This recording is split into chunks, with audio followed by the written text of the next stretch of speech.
Kate's in the kitchen, and you're invited too. I'm Kate, and this is my kitchen. It's almost summer, and that often means eating lighter. So today I'm going to make a caprese salad. Now, this can be used as the opening of a meal, like on pizza night or with pasta, but I'm going to use this as our dinner tonight. And it's very quick to make and delicious to eat. The basis of an antipasto salad is an antipasto platter, which typically had cured meats like ham, salami, pepperoni, whatever, prosciutto, whatever you like, some cheese. I've got Asiago, but you could use mozzarella. You could use little bocconcini, the mozzarella balls. You could use some provolone. You want something sliced thick for the cheese as well as the meat, so we can cube this up. And then typically on an antipasto platter, there is some kind of brined item. I've got some peppadews. I've got some black and green olives. But nowadays you will see people put other vegetables in there. So in addition to my romaine and some baby spinach, I've got a bell pepper and I've got some fresh mushrooms that I'm going to have and saute in some olive oil, and those will all go into our salad.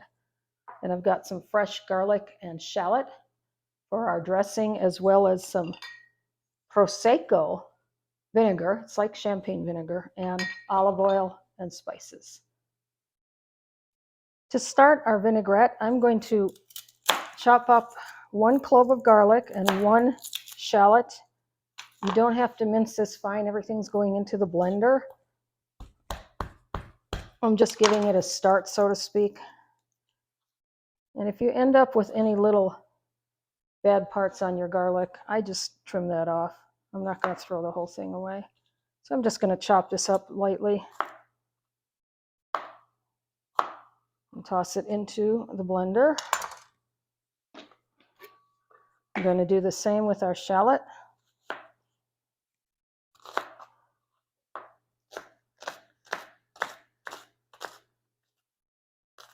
You can leave out the onion, you can leave out the garlic. This vinaigrette can be what you want. You can use fresh herbs and spices. You can use dried. I'm actually going to run out to the garden, which I planted not too long ago, and I'm going to see if I have any fresh herbs that are ready to go. But first, we're going to get this base going. So let's move this aside and pull this in a little bit. I've got 1/3 of a cup of my vinegar. You could use red wine vinegar, white wine vinegar, maybe even apple cider, but that would give it a slightly different flavor. But I really love this Prosecco. It's like champagne vinegar on steroids. So I've got 1/3 of a cup. I'm going to give that a quick whiz.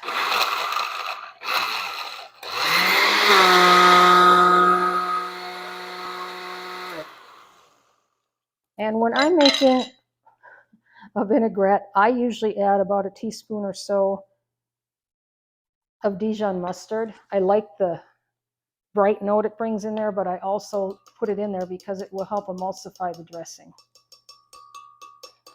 Yeah, a little bit more. Okay, so we're going to whiz that up as well.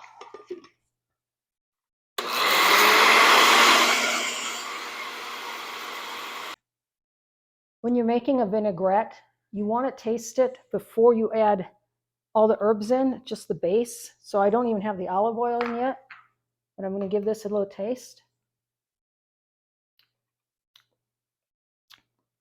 It's good, but my scallion happens to be a little sharp. You'll find scallions have different strengths of flavor, as well as your vinegar. So I am going to add just about a teaspoon of honey to this. Totally optional. Depends on how tart you want your vinaigrette. So we're going to go ahead and blend that up.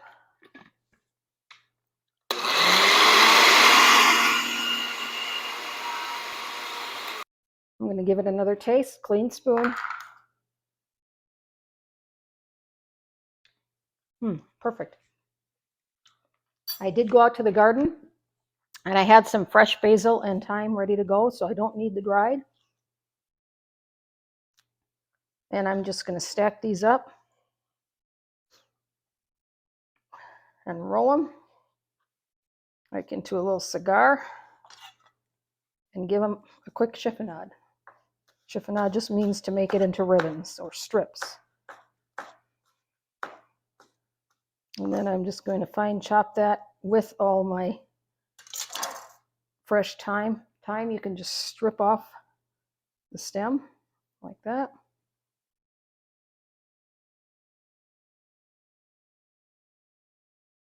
This is very tender, fresh from my garden, literally. My grandson Gabriel and I planted this a few weeks ago, and I'm surprised how well it's doing. And we've got some radishes going, some carrots, some green onions, and then we have lots of herbs. I love to use herbs.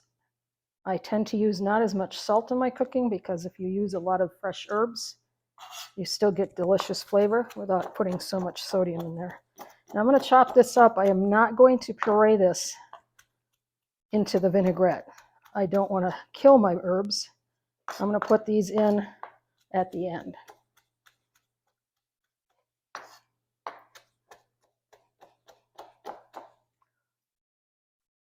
Okay, that's looking good. Now we're going to put in some salt and pepper. This is to taste. Again, I don't use a lot of salt, but I use a lot of pepper.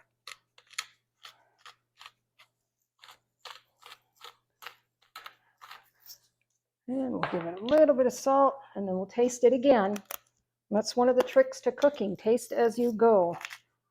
You see some of these contestants on the cooking shows, and they don't taste, and then when the judges do, you find out they forgot salt or pepper, or they need some more acid or whatever.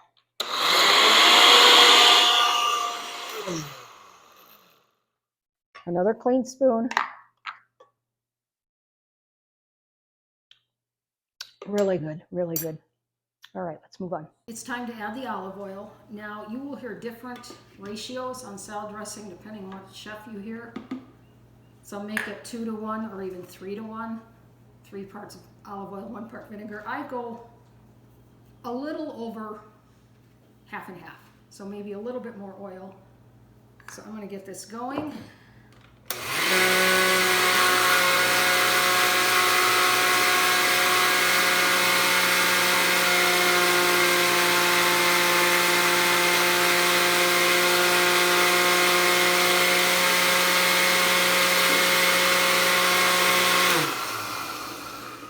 And I'm going to give it another taste. The olive oil and vinegar ratio is totally to your preference. This is just a basic way to make a dressing. Perfect. And you can see, because of the mustard, it's not separating. It's all emulsified. So the last thing will be to pour this into a container and add the herbs. I like to make the vinaigrette first because I like for it to have time to sit in the refrigerator and all the flavors will come together. But also, if I'm having guests for dinner, I like to get as much done ahead of time as I can, so I don't need to be here whizzing up the blender when I'm trying to talk to my guests. So I always make the dressing first. And I like to give it at least an hour in the fridge, but it'll keep for a week or more. All right, so that's going to go into the fridge, and we'll get started on the salad.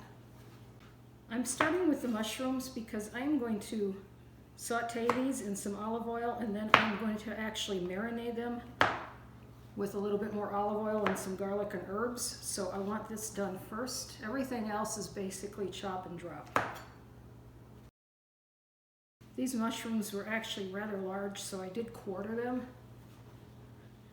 And I'm just going to get them going in the pan. Again, mushrooms totally optional. You can put whatever you want into this salad. I've got the pan pretty hot. I'm going to put in just a little bit of olive oil. And it's more about getting a sear and flavor than to keep it from sticking. These pans I have are wonderful. Basically nothing sticks. Having a really hot pan, that olive oil will get hot very quickly as well. So I'm just going to saute these, and then I'll come back and give them a little seasoning. And the mushrooms do soak up the oil. You can see there's basically nothing left on the bottom of the pan. You can see I'm getting some nice color on those. So the next thing I'm going to do is add a little bit of marsala wine. When you make chicken marsala, this is what you're putting in. It goes really well with mushrooms and chicken. I'm going to let the alcohol cook off. That pan is ripping hot. Okay, I'm going to turn that down just a little. I'm going to give these a little pepper, or a lot. As I said, I do like pepper.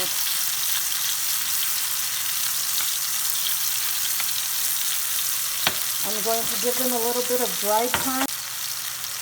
I like to always crush my herbs before I throw them in.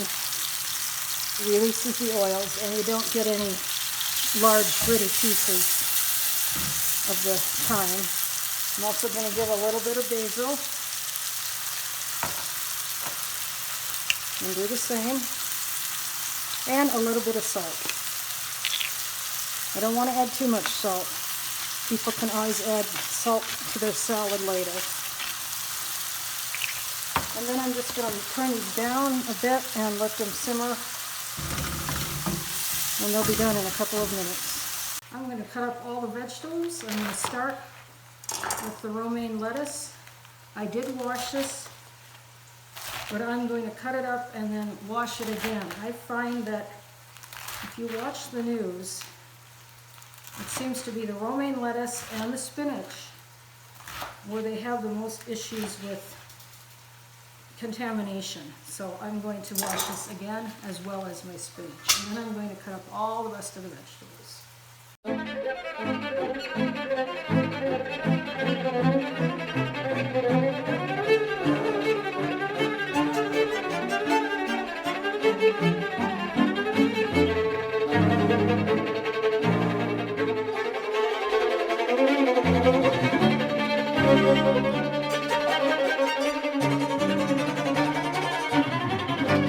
I've got everything prepped. One of the things you want to make sure you do is cut your items into similar sized pieces. So I did have the tomatoes. I'm going to leave the olives whole. The mushrooms, that's why I quartered them, because they were a little too large. And so all I have to do now is arrange it in the bowl. And I like to use an oversized bowl for two reasons. Excuse me. Number one, we're going to put this together as a beautiful presentation, but then we're going to toss it before we serve it. So I want to have ample room.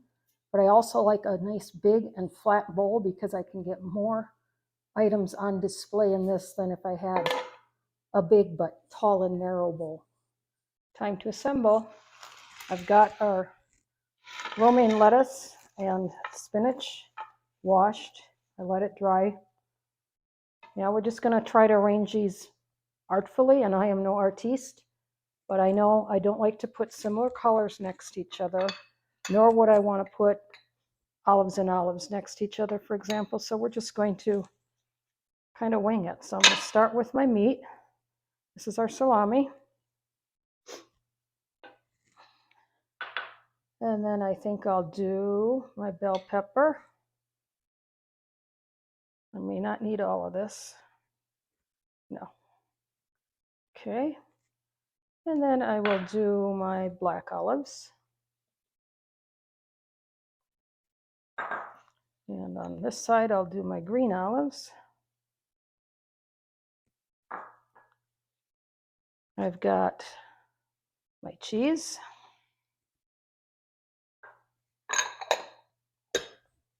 I've got my ham.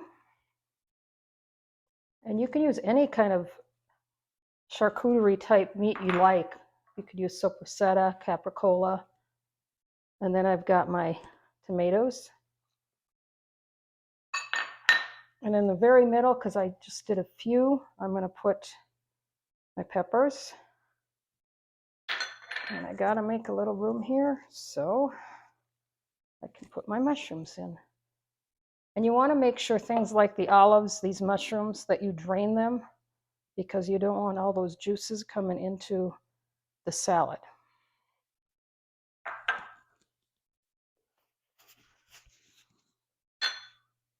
Now tell me, how beautiful is that salad and so simple to make?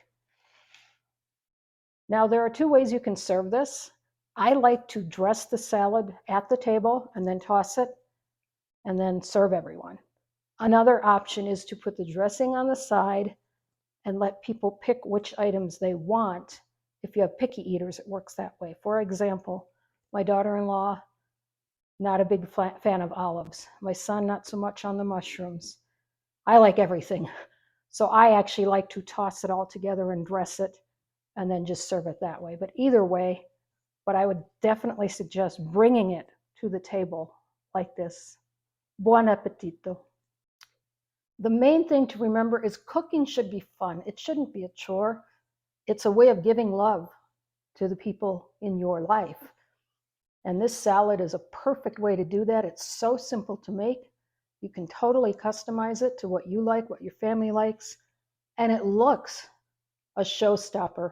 Your family, your friends, they're going to think you went all out for them. I can't wait to eat it. In fact,